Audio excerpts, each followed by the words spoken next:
Well, the timeless sport of curling coming to the border city this fall. Lloydminster will be hosting the Pinty's Grand Slam of Curling Masters event from October 24th to 29th at the Centennial Civic Centre.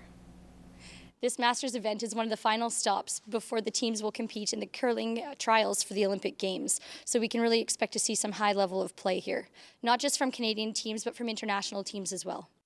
With 30 teams from across the world battling it out in Lloydminster, Makichuk anticipates it'll draw quite the crowd. This is a huge event for Lloyd. We've never seen anything of this caliber before. We've had some very successful events in the past and some very strong showings. However, this one puts us on an international stage. Tickets for the Grand Slam of Curling are on sale now. You can find the link on our Facebook page.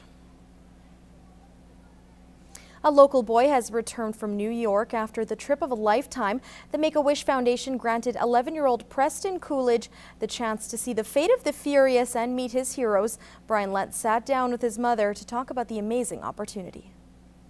It's a very, very intense, exciting few days. Preston has always been fascinated with the Fast and Furious movies, a fact that didn't change when he was diagnosed with an incurable neuromuscular disease 5 years ago. Preston's ability to be mobile is deteriorating as Duchenne muscular dystrophy takes over his body. So the ability to see the race cars and get involved in all of the action from the seat is phenomenal.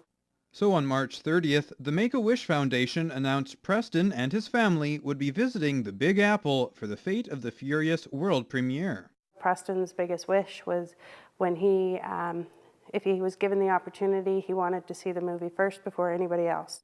After watching the high-octane movie, Preston was invited to an after-party where he met the people he had looked up to for years.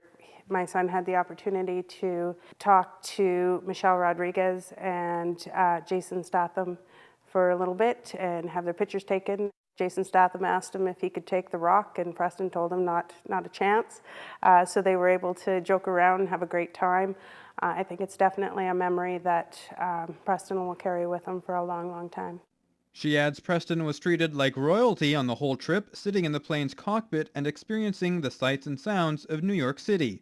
She also says he understands why his wish was granted. You can imagine a little boy of 11 years old. It's a pretty hard thing to grasp that you get to do this great and wonderful thing, but you get to do it because you're sick.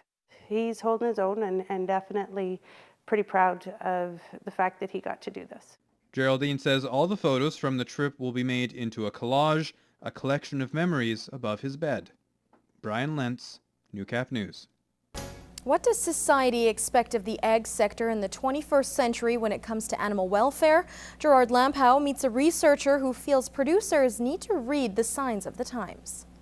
When you dismiss people who believe that animals have rights as lunatics and radicals, you're making a serious tactical error.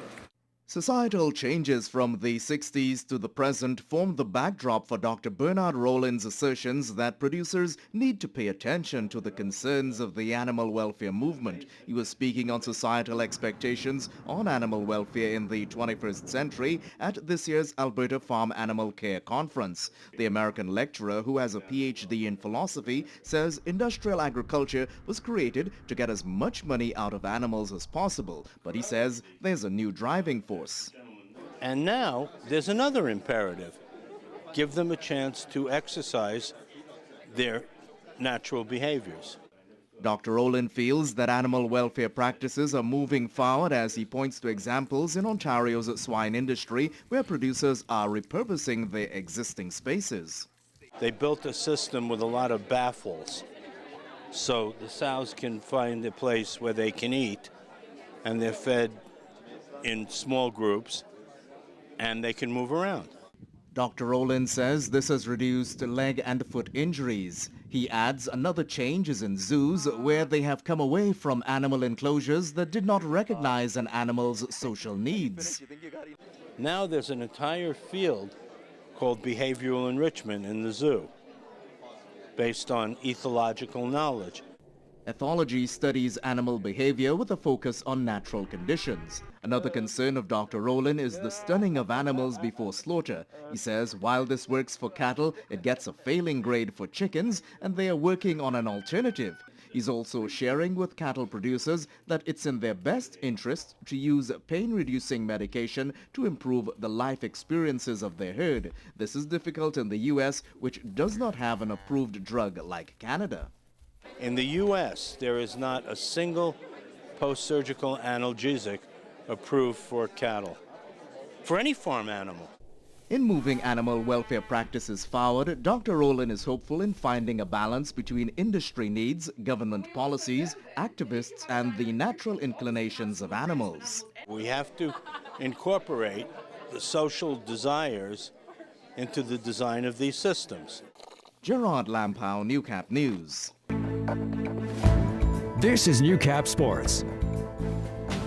If other teams in the Capital District Football League want any chance of winning the league title, they better hope the Red Dogs falter over their last 2 games. The team is a juggernaut right now, and as Lance Phillips explains, team success comes despite tough conditions inside and outside. Last weekend's snowfall meant it was back to the hard surface of the Service Center floor for the Lloydminster Red Dogs. But the limited space hasn't stopped the team from crushing the competition. Most recently, the Dogs earned their 4th win of the season with another dominant 39-0 performance over the Battle River Shock. They were a tough team. They were big and strong and powerful, but our defense came together. This is the 2nd game in a row that we haven't allowed any points, right? So the defense is really coming along, and also the offense. I mean, we've all had some hiccups and stutters, so the offense and defense are coming along quite well.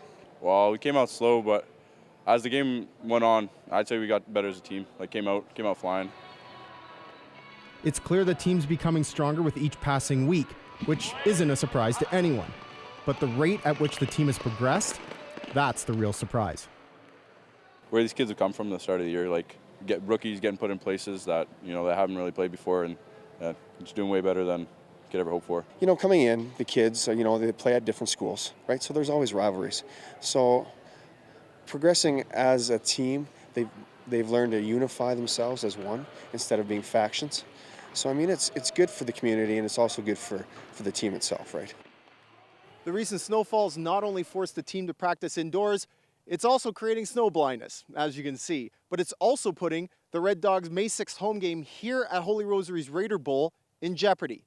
And what wouldn't normally be a problem for most Capital District teams means Lloydminster football fans may have to wait till the 2018 season to see the Midgets play at home. Lance Phillips, Newcap Sports, Lloydminster.